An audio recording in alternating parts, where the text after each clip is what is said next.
Okay, तो इसमें सबसे पहले हम लोग बात करेंगे कि हाँ ठीक है कि कंप्यूटर हार्डवेयर में कौन सा है। तो इसमें हम लोग जो है हार्डवेयर के बारे में पिछली क्लास में डिस्कस किए थे। ठीक है, तो पिछली क्लास में हम लोग डिस्कस किए, तो आपको पता होगा कि हम लोग कंप्यूटर के बारे में क्या क्या डिस्कस किया था, है कि नहीं। ठीक है, तो आप ये हार्डवेयर और सॉफ्टवेयर के बारे में डिफरेंस हो गया था। अब कंप्यूटर सिस्टम के डिफरेंट डिफरेंट पार्ट्स के बारे में हम लोगों ने डिस्कस किया था।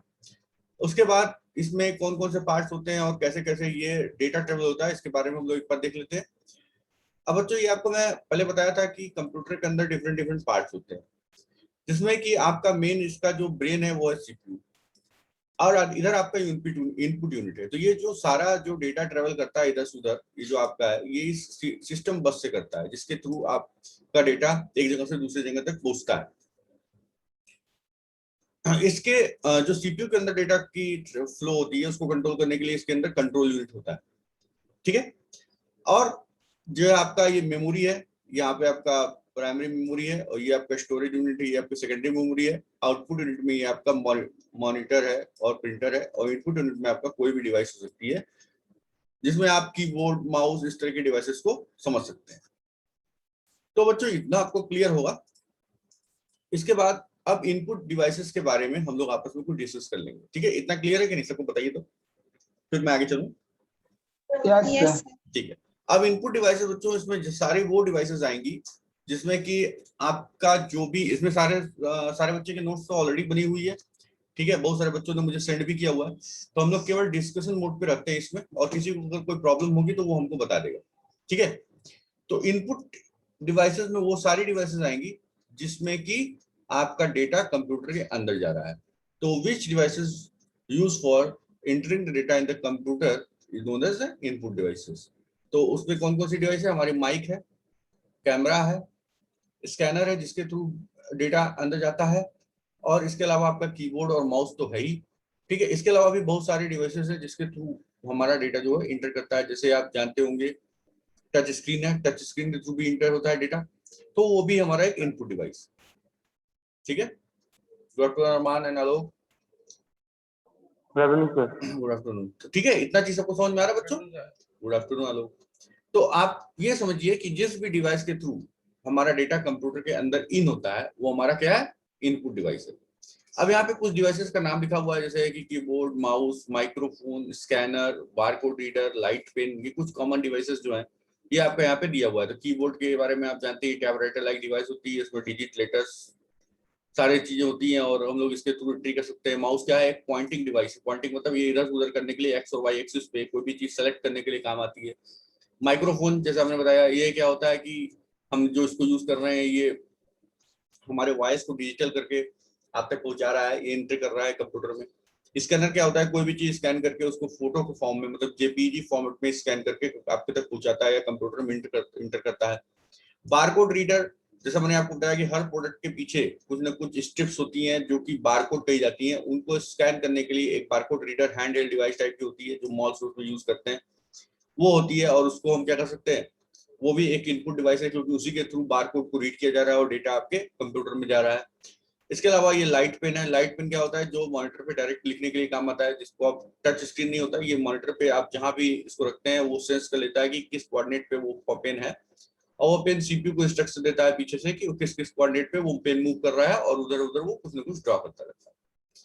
अब ये आ गया उसकी तरह से आउटपुट यूनिट्स। आउटपुट यूनिट्स क्या होती हैं, आउटपुट यूनिट्स वो डिवाइसेस होती हैं जिसके थ्रू डेटा हमारा बाहर आ रहा है। बाहर आ रहा है मतलब हमको मिल रहा है। तो सबसे पहला तो यही है कि जो आप देख रहे हैं हमको मॉनिटर, मॉनिटर क्या है, हमारा आउटपुट यूनिट है। तो ये आउटपुट यूनिट में हमारा चार तरीके की डिवाइसेस आती है, मॉनिटर है, प्रिंटर है, प्लॉटर है और स्पीकर। ठीक है, तो यहाँ पे लिखा है बच्चों, the output unit is formed by the output devices attached to the computer. The output coming from the CPU is the form of electronic binary signals, which needs conversion in the form of which they can display and easily understood by the human beings. That is the character, graphics, audio और visual form. तो जैसा भी computer से उसको digital signal मिलता है उसके हिसाब से वो कन्वर्जन करता है, और कन्वर्जन करके हमको वो दिखाता है कि वो कैसा आपका आउटपुट यूनिट में आप जैसा देखना चाहते हैं, जैसे अगर वो हमारे अंडरस्टैंडेबल फॉर्म में होता है, जैसे कि हम अगर डेटा देखना चाहते हैं तो कैरेक्टर, इमेज, पिक्चर, साउंड, जिस भी फॉर्म में हमको चाहिए वो हमको वापस देता है। तो यहाँ पे देखिए 3 मेनली दिया हुआ है। Monitor of the screen, that is the most common form of the output from the computer. It display the information in a similar way to that shown on the television screen. तो जैसा कि television screen की तरह आपको data जो है आपको दिखाता है। The picture on the monitor is made up of thousands of tiny colour dots called pixel. तो जो आपका पिक्चर बनता है वो किससे होता है? पिक्सल से बनता है। जानते हैं आजकल मेगा पिक्सल्स, जैसे आप कैमरा होता है कितने मेगा पिक्सल्स का है, तो ये आपका मेगा पिक्सल्स में डिवाइड होता है, इसकी यूनिट है। और ये छोटे छोटे डॉट्स होते हैं जिनको कि 72 डॉट्स पर इंचेस के हिसाब से इनको मेजर किया जाता है। ठीक है। For visually challenged people, Braille monitor are also available these days. Braille एक लिपि होती है, Braille एक लैंग्वेज होती है जो कि जिसको जो देख नहीं पाते उनके लिए, तो उनके लिए स्पेशली वैसा कीबोर्ड और मॉनिटर भी अवेलेबल है आजकल इस समय। ठीक है, तो उसके थ्रू भी देख सकते हैं और पढ़ सकते हैं और इंटर कर सकते हैं कुछ। फिर दूसरा है प्रिंटर। प्रिंटर प्रिंटर आप सब लोग जानते हैं इस समय बहुत ही कॉमन डिवाइस है। Printers are the devices that delivers information by means of printed character on the paper। मतलब इसको हार्ड कॉपी भी बोलते हैं। जब हम कोई चीज प्रिंट आउट लेते हैं तो मतलब जो स्क्रीन पे दिख रहा है, चाहे वो जो भी चीज हो, उसको हार्ड कॉपी ले लेना, यानी कि उसको प्रिंट कर लेना पेपर पे, वही प्रिंटर का काम है। Printer comes in the variety of forms. Printer कई प्रकार का आता है, example inkjet, laser, dot matrix printer. ये तीनों ही आज के इंपॉर्टेंट प्रिंटर हैं, यही सबसे ज्यादा फेमस प्रिंटर है, जिसको कि 2 कैटेगरी में बांटा गया है। एक इम्पैक्ट होता है और एक नॉन इम्पैक्ट होता है। जानते हैं ना आप लोग इम्पैक्ट का मतलब क्या होता है? जो पेपर और प्रिंटिंग हेड के टकराने से जिसमें प्रिंटिंग होती है वो आपका इम्पैक्ट प्रिंटर है। और जिसमें प्रिंटिंग हेड के पेपर से टकराने के बिना प्रिंटिंग हो जाती है वो आपका नॉन इम्पैक्ट प्रिंटर है। ठीक है। तो इसमें आपका डॉट मैट्रिक्स प्रिंटर जो है वो इम्पैक्ट प्रिंटर है, और बाकी जितने भी प्रिंटर है सब नॉन इम्पैक्ट प्रिंटर, मतलब किसी में भी टकराने से नहीं होता है, खाली इम्पैक्ट वाली की डॉट मैट्रिक्स वाला। डॉट मैट्रिक्स वाला कौन सा है?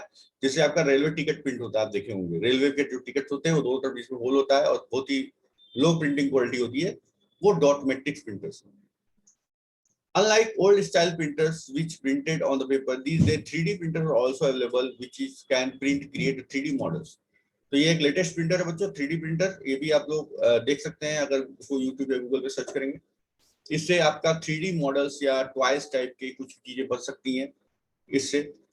Speaker receive the sound in the form of electric current from the sound card. तो हमारे कंप्यूटर में एक साउंड कार्ड लगा होता है जिसके थ्रू कोई भी साउंड का डिजिटल जो वर्जन है वो स्पीकर तक पहुंचता है और वो उसको कन्वर्ट करके साउंड में हमको सुनने लायक बना के हमको दे देता है। ठीक है। तो ये इतनी हमारी इनपुट और आउटपुट डिवाइसेस हैं। इसमें सबको समझ में आया कि कुछ नहीं आया या कोई चीज और बतानी है तो बताइए आपको बच्चों। आ गया तो सब आगे सबको ठीक है। तो देखिए बहुत ही बेसिक चीजें हैं बच्चों इसमें, इसलिए मैं इसको रिवीजन कर रहा हूँ। बहुत ही बेसिक चीजें हैं जो आप लोग क्लास 9th या 10th में भी पढ़े होंगे, लेकिन अगर किसी को भी नहीं समझ में आ रहा है तो वो जरूर से पूछेगा तो हम बताएंगे उसको। ओके, अब आगे चलते हैं बच्चों। यहाँ पे सेंट्रल प्रोसेसिंग यूनिट है। अब देखिए आप सीपीयू, सब लोग सीपीयू के बारे में जानते तो हैं लेकिन उसको हो सकता है देखे ना हो, तो मैं आपको दिखा भी देता हूँ। एक मिनट,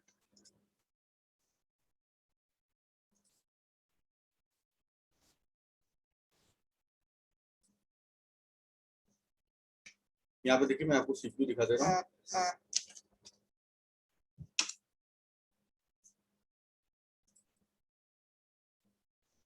ठीक है, ये आप देखिए रेक्टेंगुलर चिप देख रहे हैं, ये इस पे आपका जो है सीपीयू यहाँ पे फिट होता है। ये है आपका सीपीयू, देख रहे हैं छोटी छोटी चिप्स हैं इंटेल की।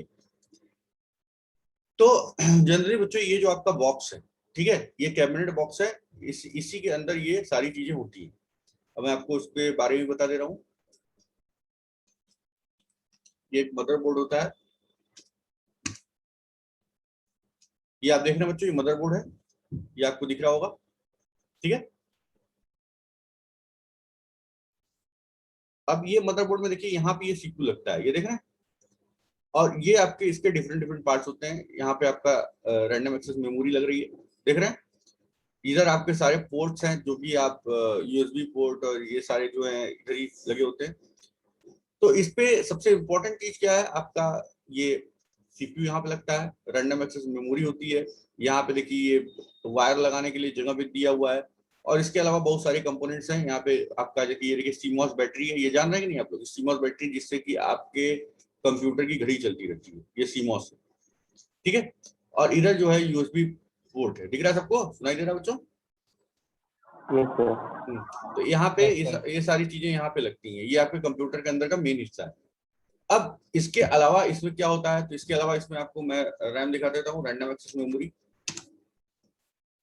ये देख रहे हैं आप, रैम है, दिख रहा है आपको, ठीक है। तो ये रैंडम एक्सेस मेमोरी है, ये आपका उसी स्लॉट में होता है जहाँ पे वो मैं अभी आपको दिखाया कि कहाँ पे लगता है। देखिए ये लग रहा है, यहाँ पे देख रहे हैं ये लगा रहा है, तो इसमें आप देख रहे होंगे एक तरफ ये छोटा सा देखिए कट है, देख रहे हैं, तो इसी कट के, ये देखिए यहाँ बोलते रहिए भाई, ठीक है। तो इसी कट के हिसाब से Yes, sir. आपका मदरबोर्ड पे ये प्लेस होता है।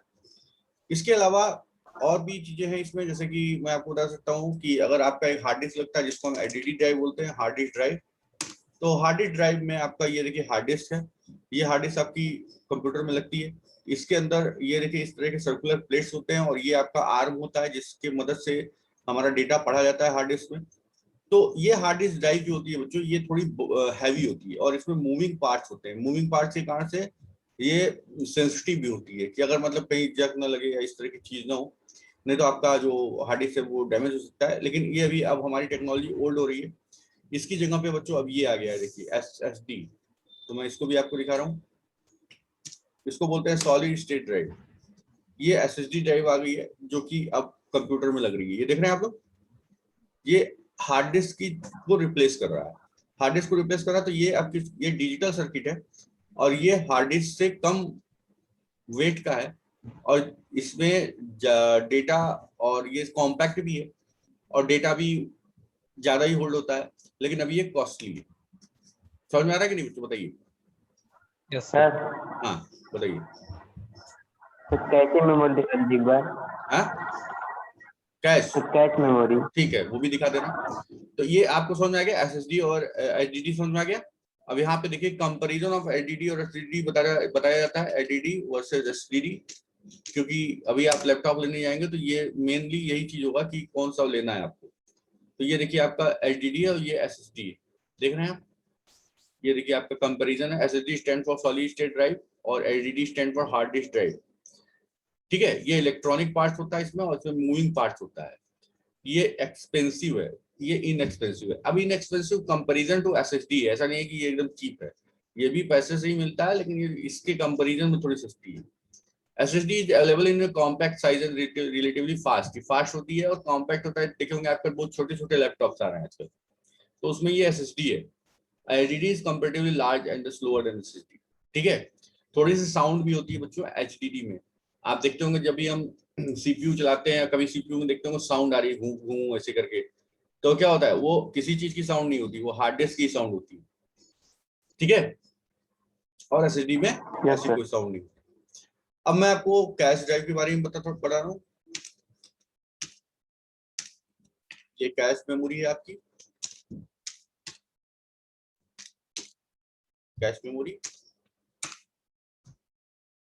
देखिए कैश मेमोरी है। कैश मेमोरी क्या होती है, सबसे पहले ये समझिए। कैश मेमोरी आपका, मैं यहाँ पे आपको समझाने की कोशिश कर रहा हूँ। देखिए आप ये देख रहे होंगे CPU है और ये मेन मेमोरी है। CPU और मेन मेमोरी मतलब क्या है, ये रैंडम एक्सेस मेमोरी की बात कर रहा है। जो कैश मेमोरी होती है इसके बीच में प्लेस होती है, ठीक है। तो अभी जैसे कि मैं इसका एक एग्जांपल आपको बता सकता हूँ, जैसे कि कोई डेटा है, सपोज करिए आप कोई गेम खेल रहे हैं, तो उस गेम का कोई चीज आपका CPU से, ये बार बार CPU से रैंडम से मेमोरी में आ जा रहा है, तो उसकी कुछ फाइल्स जो बहुत ही नेसेसरी होंगी वो कैश पे होल्ड हो जाएंगी, जिससे कि इसके आने और जाने की ट्रेवलिंग खत्म हो जाएगी, और इससे टाइमिंग बचेगी, और इससे कैश से वो ज्यादा आसानी से डेटा ले पाएगा। तो एक तरह से ये एक इंपॉर्टेंट मेमोरी है जो रैंडम एक्सेस मेमोरी और CPU मेमोरी के बीच में आता है, ठीक है। तो इसमें देखिए क्या होता है, the cache is a very high speed expensive piece of memory which is used to speed up the memory retrieval process. जैसे मैंने आपको बताया, due to its higher cost the CPU comes with a relatively small amount of cache compared with the main memory. क्योंकि इसकी cost बहुत ज्यादा है, इसलिए ये मेन मेमोरी के कंपैरिजन में ये थोड़े ही मतलब साइज की होती है।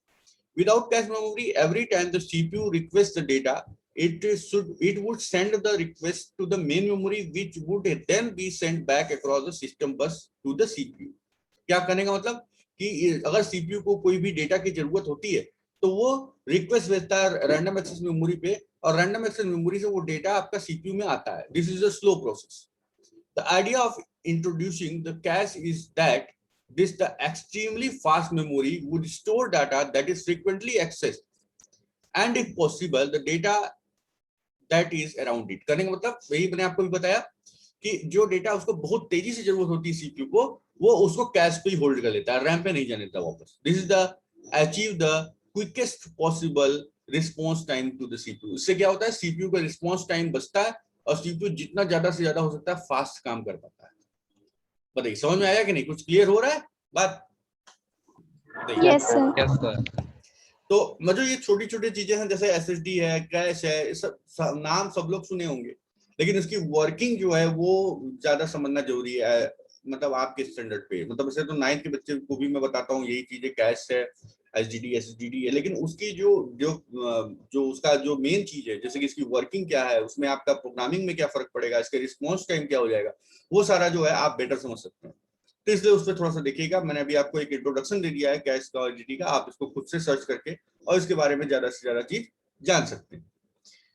इसके अलावा CPU के बारे में, जैसे ये अरिथमेटिकल लॉजिकल यूनिट होती है, इसके अंदर कंट्रोल यूनिट होती है इसके अंदर, और रजिस्टर्स होते हैं इसके अंदर. ये तीनों पार्ट CPU के ही मेन पार्ट हैं. तो जैसे आपको पता है कि CPU works as the brain of the computer. तो इसके लिए मैंने आपको एक छोटा सा एग्जांपल बताया था कि CPU में डेटा फ्लो कैसे होता है. तो CPU में बच्चों डेटा फ्लो के लिए मैंने आपको ये बताया था कि एक ALU होता है इसके अंदर, याद है, और एक CU होता है और एक MU होता है, याद है बच्चों? तो ये देखिए, इनपुट यूनिट के थ्रू जब डेटा आता है तो ये CU के पास आता है, तो CU इसको ALU के पास भेज देता है. ALU CU से रिक्वेस्ट करता है मेमोरी प्रोवाइड कराने के लिए, तो उसको मेमोरी प्रोवाइड होती है क्योंकि मेमोरी पे ही वो डेटा कैलकुलेट होता है. फिर मेमोरी उसको CU के पास भेजता है, जो आउटपुट आ जाता है, और CU उसको आउटपुट को गैस को दे देता है. ऐसे इसमें डेटा फ्लो होता है. तो इस तरीके से हम क्या कर सकते हैं, इसकी वर्किंग को समझ सकते हैं. तो ये जो है आपका हाउ CPU वर्क्स, इस केस में ये आपका मेन क्वेश्चन है. अब इसके बाद है arithmetical logical unit. ALU performs all 4 arithmetic, that is plus, minus, multiplication, division, and some logical, यानी कि less than, greater than, equal to, less than equal to, greater than equal to, and not equal to. तो ये सारे जो relational operator है बच्चों, ये तो आप तो अच्छी तरह समझ लेंगे क्योंकि आपने पाइथन प्रोग्रामिंग शुरू कर दी है. पिछले वाले क्लास में मैंने कुछ पाइथन, जो सैटरडे को मैंने प्रैक्टिकल लिया था, उसमें आपको 2-3 प्रोग्राम भी करके दिखाए होंगे. तो ये सारी चीजें अब आप समझ सकते हैं आसानी से. When 2 numbers are required to be added, then numbers are sent to from memory to the ALU, where the addition takes place, and the result put back into the memory. In the same way, other arithmetic operators are performed. मतलब बोल रहा है अगर किसी चीज को plus करने की जरूरत है तो दोनों जो नंबर्स हैं उसको ALU में भेजना होगा, और ALU उसमें एडिशन परफॉर्म करके वापस से CPU कंट्रोल यूनिट को भेज देगा. For logical operations also, the number of compared are sent from the memory and ALU, where the comparison takes place and the result is returned to the memory. तो इसी तरह से जैसे कि उसने अरिथमेटिकल को किया, उसी तरह से इसने रिलेशनल को भी करेगा, और जो भी रिजल्ट होगा वो उसको कैलकुलेट करके भेज देगा. The result of the logical operations in either true or false. बोला है कि लॉजिकल ऑपरेशंस का जो भी रिजल्ट होता है वो तो या तो ट्रू होगा या तो फॉल्स होगा. जैसे अगर आपने भेज दिया A is greater than B, तो अगर A बड़ा है B से तो या तो वो ट्रू होगा या तो फॉल्स होगा. तो इसका रिजल्ट हमेशा ट्रू फॉल्स में रहता है. तो these operations provide the capability of decision making to the computer. तो ये जहां पे भी इस तरह की डिसीजन मेकिंग का केस होगा वहां पे ये ALU काम करता है, और ये आपका लॉजिकल ऑपरेटर काम करेगा. अब इसमें आएंगे कंट्रोल यूनिट. कंट्रोल यूनिट क्या करता है बच्चों? मैंने आपको बताया कि ये पूरे डेटा फ्लो को कंट्रोल करता है. तो the control unit controls the guides the interpretation, flow and manipulation of all the data and information. मतलब क्या मैंने बताया, ये सारे डेटा के फ्लो को कंट्रोल करता है, इसको गाइड करता है किधर से किधर डेटा CPU के अंदर जाना है. क्लियर है ना सबको? किसी को कोई डाउट हो रहा है तो बताए दो भाई, बोलिए. No Yes. Sir. No, sir. ठीक है, ओके. तो CPU send the control signals until the required operations are done properly by the ALU, the memory. यानी कि CPU तब तक उसको सिग्नल देगा जब तक कि पूरा ऑपरेशन ALU के द्वारा परफॉर्म नहीं हो जाएगा. ऑटोमेटिकल लॉजिकल यूनिट के बाद परफॉर्म होने के बाद ही वो CPU जो है उस डेटा को लेगा और आउटपुट यूनिट को देगा. Another important function of CU is the program execution, उसके बाद सीयू क्या करता है, प्रोग्राम को एग्जीक्यूट करता है, that is the carrying out all the instructions stored in the program. The CU gets program instructions from the memory and execute them one after the other. उसके बाद क्या होता है, जितने भी प्रोग्राम इंस्ट्रक्शन होते हैं वो CU परफॉर्म करता है एक के बाद एक. The control unit even controls the flow of data from the input device to the memory and from the memory to the output device. वो तो आपको समझ में आ ही गया है कि CU जो है एक डेटा इनपुट डिवाइस से स्टार्ट करता है. डेटा जैसे शुरुआत होती है कि इनपुट आना, उसके बाद ALU को भेजना, फिर MU प्रोवाइड कराना, फिर सारा डेटा को कैलकुलेशन करना, फिर एग्जीक्यूशन करना उसका, फिर उसको आउटपुट डिवाइस तक पहुंचाना है. पूरा CU के कंट्रोल में होता है उसके डेटा फ्लो. ठीक है. इसके बाद हमारा अगला जो है, इसमें है अगला पार्ट है रजिस्टर. तो रजिस्टर बच्चों क्या होता है, रजिस्टर में क्या होता है, registers are processors, registers are small unit of data holding places. मतलब ये आपके सीपीयू के अंदर, मतलब सीपीयू के अंदर छोटा एक मेमोरी है जो कि कुछ डेटा को होल्ड कर सकता है. The CPU uses registers to temporarily hold and some important processing information during the time of processing it takes place. तो जिस समय ये प्रोसेसिंग अंदर होती रहती है सीपीयू के, उस दौरान कुछ डेटा को ये अपने पास होल्ड कर सकता है, बहुत स्मॉल अमाउंट ऑफ डेटा, इसको ये रजिस्टर्स में होल्ड करता है. CPU may store some part of data, some memory address or some instruction in its processor registers. ठीक है. तो ये बहुत ही स्मॉल टाइप की मेमोरी होती है, इसके अंदर सारा डेटा ये होल्ड कर सकता है. Is it clear or not? बताइए. से परमानेंट स्टोर करता है कि टेम्पररी? टेम्पररी. परमानेंट कुछ नहीं. परमानेंट एक ही है आपका जो सेकेंडरी मेमोरी डिवाइस, जिसको कि हम ऑक्सिलरी मेमोरी बोलते हैं. हाँ बताइए. ये आपको मैंने रैम दिखाया था बच्चों, आपको याद होगा, ये रैम मैंने आपको दिखाया था. तो रैंडम एक्सेस मेमोरी आपको याद होगी. ठीक है, याद है. Yes sir. हाँ बोलिए. कोई पूछ रहा था क्या? रोनिक कुछ पूछ रहे थे क्या? No sir. नहीं. अच्छा ठीक है बच्चों. अभी मैं एक चीज और आपको बताना चाहूंगा कि कल भी एक पेपर में आया था जिसमें कि आपका विंडोज का नया वर्जन आने वाला है, विंडोज 11. सुने आप पेपर में कोई पढ़ा? Yes sir. तो उसमें क्या निकला था, वो बहुत जरूरी है कि कोई चीज अगर अपडेटेड है तो आपको भी पता चल जाए. तो उसमें विंडोज 11 लॉन्च होगा, तो उसमें क्या नया है, मतलब सबसे इंपॉर्टेंट. ऐसे तो बहुत कुछ नया होगा, फीचर्स नए होंगे उसके, जैसे कोई भी नया ऐप आता है या कोई नया वर्जन आता है किसी सॉफ्टवेयर का, तो उसके लुक्स चेंज हो जाते हैं, जैसे कि उसके आइकन्स चेंज हो जाते हैं, उसके कुछ फीचर्स चेंज हो जाते हैं, मेन्यू हो सकता है चेंज हो जाए, या फिर जो मेन्यू दिखा रहा है वो कुछ चेंज हो जाए, ऐसा होता है ना. लेकिन एक बहुत बड़ा अंतर आएगा उसमें. कोई बता सकता है? Android app support. हाँ वेरी गुड रोनित. तो उसमें ये सबसे बड़ी बात है कि हम लोग बहुत दिन से देख रहे थे, कुछ बच्चे पूछ भी रहे थे कि सर जैसे कि how we can install the app in the Windows. बहुत लोग पूछते थे. आपको ना जूम के लिए बच्चे पूछते थे कि जूम का ऐप कैसे इंस्टॉल करेंगे. तो उसमें क्या होता था, जूम का ऐप नहीं हम लोग इंस्टॉल कर पाते थे विंडोज में. उसमें क्या होता था, जूम का विंडोज वर्जन का सॉफ्टवेयर हम लोग को डाउनलोड करना पड़ता था, जो कि विंडोज के लिए थे. तो हम लोग इसको सर्च करते हैं गूगल पे कि zoom software for Windows PC, ऐसा होता था ना. तो वो सॉफ्टवेयर का सेटअप इंस्टॉल होता था और उसको हम लोग क्या कर पाते थे, इंस्टॉलेशन कर पाते. लेकिन एंड्रॉइड की तरह जो ऐप स्टोर दिखाता है उस तरीके का हमारे फीचर हमारे विंडोज में नहीं था, कंप्यूटर है कि नहीं है. वो फीचर अब जुड़ जाएगा आपका विंडोज में, जो कि विंडोज 11 पे. लेकिन उसमें कुछ रिस्ट्रिक्शन दिया हुआ है कि जो विंडोज 11 होगा वो बहुत ही लेटेस्ट पीसी पे जुड़ेगा, मतलब इंस्टॉल होगा. क्योंकि मतलब उसके कहने का मतलब ये है कि आपका जो पीसी है वो आपका मतलब लेटेस्ट होना चाहिए. लेटेस्ट का मतलब है वो कहना चाह रहा है 4 GB रैम, 64 GB की इंटरनल, मतलब ये आपका, और डुअल कोर आपका प्रोसेसर, और इस तरह की कुछ चीजें हैं जो कि उसका होना चाहिए, जैसे कि हार्डवेयर है जो कि आपका काम करेगा. कितना क्लियर होगा बच्चों कि नहीं, बताइए. Yes sir. अब बच्चों इसमें आ रहा है आपका मेमोरी. तब मेमोरी, अब ये main memory and primary memory है. तो आप लोग बहुत सारे बच्चे जो मेमोरी के बारे में तो बहुत कुछ जानते हैं. तो मेमोरी जो है वो आपका एक इंपॉर्टेंट पार्ट है कंप्यूटर में डेटा रखने का. ये तो सभी लोग जान रहे हैं ना, बोलिए.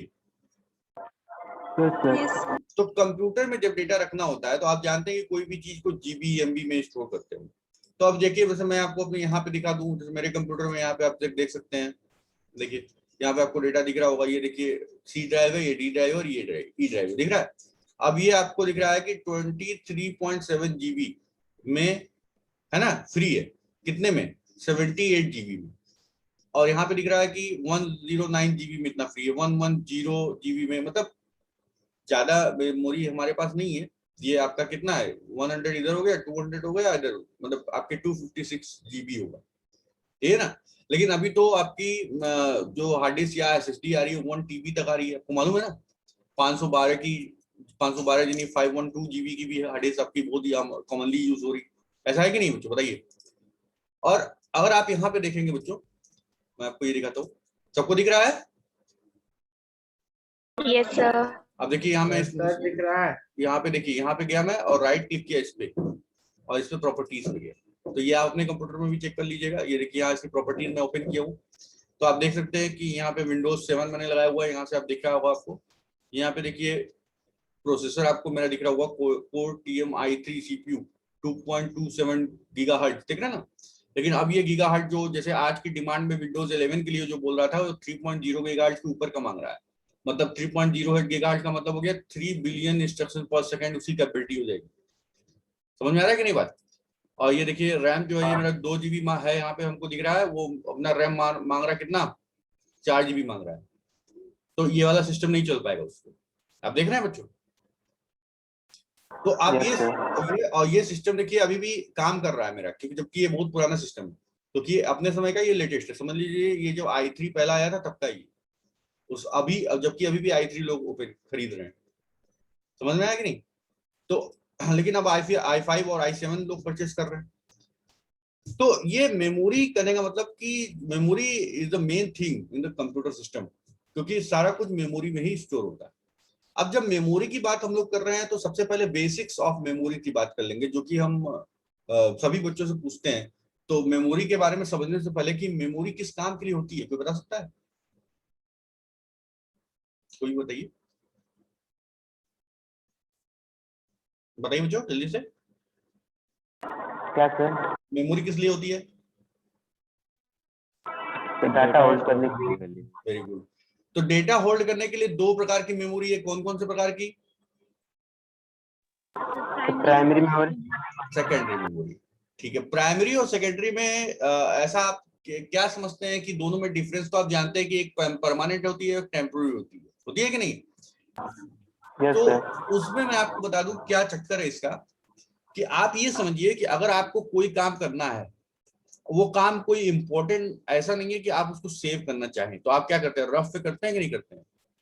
लेकिन आपको वो काम करने के लिए मेमोरी की जरूरत पड़ती है ना ऐसा। तो वही कुछ समझिए उसी टाइप का वो मेमोरी है, कि आपको मेमोरी चाहिए, लेकिन उसमें डेटा परमानेंट सेव नहीं होगा, वो रफ टाइप का होगा। वो आपका पावर आपके केस में वो डेटा डिलीट हो जाएगा, और इसको बोलते हैं हम वोलाटाइल मेमोरी। क्लियर हुआ।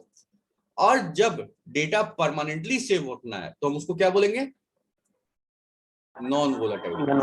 Non volatile. बस अब एक चीज तो आप ये समझिए, दूसरी चीज समझिए कि जब भी मेमोरी में कोई डेटा हम रखते हैं, तो मेमोरी में जो डेटा रहता है वो इस तरीके से रहता है, मतलब या तो वो 0 रहता है या तो 1 रहता है। ये तो आप जानते हैं ना, क्योंकि कंप्यूटर हमेशा इलेक्ट्रिक सिग्नल ही समझता है और कुछ समझता नहीं। और इलेक्ट्रिक सिग्नल ऑफ का मतलब होता है 0 और ऑन का मतलब होता है 1। तो और ये कोई भी चीज यानी कि कोई भी अल्फाबेट होता है, तो उसके लिए ये 8 बिट रखता है, जिसको बोलते हैं 1 बाइट। ठीक है। अब इसमें क्या होता है, इसको बोलते हैं बिट। बिट जो है वो शॉर्ट फॉर्म है बाइनरी डिजिट का, इसको कोई नोट कर लीजिएगा। बाइनरी डिजिट को ही शॉर्ट में बिट बोलते हैं। और एक बिट का मतलब होता है 1 0 या 1 1। ठीक। तो हमारे कीबोर्ड में जितने भी नंबर है, देखिए आपके कीबोर्ड है हमारा, इसमें जितने भी नंबर है, अल्फाबेट है, सब कुछ, ये सब कुछ का कन्वर्जन आपका किस में हो सकता है, 0 1 में होता है। वही हमारा कंप्यूटर समझता है कि हमने क्या टाइप किया है या हमने क्या प्रेस किया है। ठीक है। और इसी बिट से, यानी कि सबसे स्मॉल जो आपका मेमोरी यूनिट है वो है बिट, उसी से सब कुछ बना है। तो यहाँ पे लिखा हुआ है a bit is an elementary unit of the memory, 8 bit together form a byte. ठीक है। यहाँ 8 बिट का होता है, और यहाँ पे एक 4 बिट का एक निब्बल भी होता है, BIT 4 bits is equal to 1 NIBBLE। ठीक है। तो यहाँ पे भी ये भी होता है बच्चों, ध्यान दीजिएगा। अब इसमें क्लियर हो गया बच्चों इतना सबको, ठीक है। Yes sir.